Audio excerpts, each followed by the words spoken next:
अनेक अडचणी येतात. वाढवताना काहीच अडचणी येत नाहीत, पण घडवताना अनेक अडचणी येतात. तर हे घडवताना येणाऱ्या अडचणी कुठल्या, या विषयावरती आज आपण चर्चा करणार आहोत. वेगवेगळ्या ठिकाणी कार्यशाळा घेतल्यानंतर एक गोष्ट जाणवली की आजच्या आईवडिलांच्या मुलांविषयी अनेक तक्रारी आहेत. चिडचिडपणा वाढलेला आहे. कुणावरती पडलेला आहे? पप्पांवरती. Very good. आणखी हा तक्रारी, मुलांविषयी तक्रारी. मोबाईल, एक वेळ जेवायला नाही दिलं तरी चालेल, पण टीव्ही किंवा मोबाईल हवाच. Very good. आणखी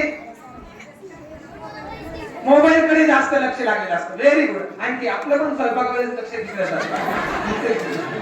चलो चलो चलो. आणखी चलो. आजच्या पालकांच्या मुलांनी आला पाहिजे, माझा मुलगा नवोदय मध्ये आला पाहिजे, माझा मुलगा अभियांत्रिकीमध्ये गेला पाहिजे, माझा मुलगा अमुक ठिकाणी गेला पाहिजे, माझ्या मुलाने प्रत्येक कॉम्पिटिशन मध्ये पहिलाच नंबर मिळवला पाहिजे. आजच्या पालकांच्या मुलांच्या कॅपॅसिटी न पाहता त्याच्यावर अपेक्षाचं ओझं टाकलं जाते. मुलाची कॅपॅसिटी वेगळीच आहे. सचिनच्या आई वडिलांनी सचिन कडून अपेक्षा धरल्या असत्या, बाळा तुला डॉक्टर बनायचे, बाळा तुला इंजिनियर बनायचे, तर 10वी मध्ये 3 वेळा फेल झालेला डॉक्टर इंजिनियर झाला असता का? बर, सचिनच्या आई वडिलांनी त्याला डॉक्टर इंजिनियर वकील बनवण्याचा प्रयत्न केला असता तर खरं सांगा तो क्रिकेटर झाला असता का? पालकांचं चुकतंय काय? पालक मुलांच्या क्षमता, मुलांच्या कॅपॅसिटी न ओळखता आपली अर्धवट राहिलेली स्वप्न मुला मुलींवरती लादतात.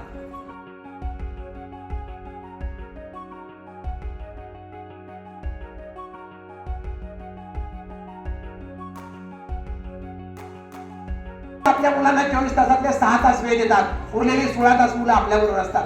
जास्त वेळ कुणाबरोबर असतात? आई वडिलांबरोबर का शिक्षकांबरोबर? प्रभाव कुणाचा जास्त पडायला पाहिजे? पडतो कुणाचा? का?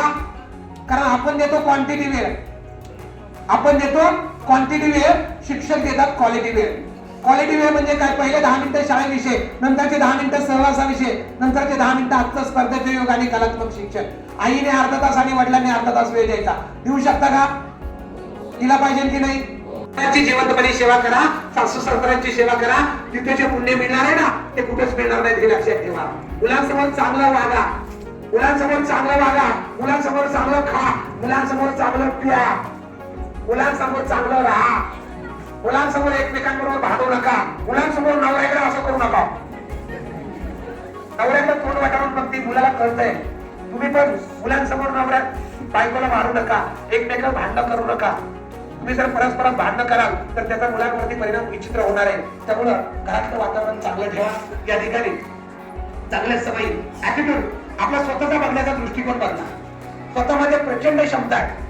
मी तुम्हाला एकच छोटीशी गोष्ट सांगेन. गरुड पक्षी एकदा आकाशात उडत होता. आपल्या मुलांमध्ये कमकुवत दृष्टिकोन आपण टाकलेले. गरुड पक्षी एकदा आकाशात उडत होता. आकाशातून उडताना त्याच्या हातातून त्याचं पिल्लू खाली पडलं. गरुड पक्षी आकाशातून उडत होता. आकाशातून उडताना त्याचं पिल्लू खाली पडलं. ते कोंबड्यांच्या घरामध्ये पडलं. ते कोंबड्यांबरोबर 4 महिने, 6 महिने, 8 महिने राहिलं. कोंबड्यांच्या घराला काय बोलतात तिकडे? घोडा. गरुडाचं पिल्लू कोंबड्यांच्या घोड्यामध्ये 6 महिने, 8 महिने, 12 महिने राहिलं. ते उडायचं सुचून गेलं. आपल्या मुलाचं पण तसंच झालंय. ते जन्माला येताना गरुडाचं पिल्लू म्हणून जन्माला आलं होतं. ते भागाचं पिल्लू म्हणून जन्माला आलं होतं. फक्त ते 6 महिने, 8 महिने, 12 महिने, 4 वर्षाचं होईपर्यंत ते कोंबड्यांच्या घोड्यामध्ये राहिले. त्यामुळे त्याच्या भागामध्ये किंवा गरुडामध्ये रूपांतर झालेलं आहे. आपल्या मुलावरती आपले दरिद्र विचार टाकू नका. आपल्या मुलांचा पॉझिटिव्ह विचार टाका. आपल्या मुलांना सकारात्मक ऊर्जा द्या. आपला मुलगा गरुड आहे. आपला मुलगा मुलांमध्ये थोडंसं एवढं पाठवा. आपल्या मुलांमध्ये प्रचंड क्षमता असतात. मुलांना कमकुवत, मुलगा मुलगी एक समान माना. मुलींना पण स्वसंरक्षणाचे धडे द्या. मुलांना स्वसंरक्षणाचे धडे द्या. बघा हे समजतंय का? बघा तुम्हाला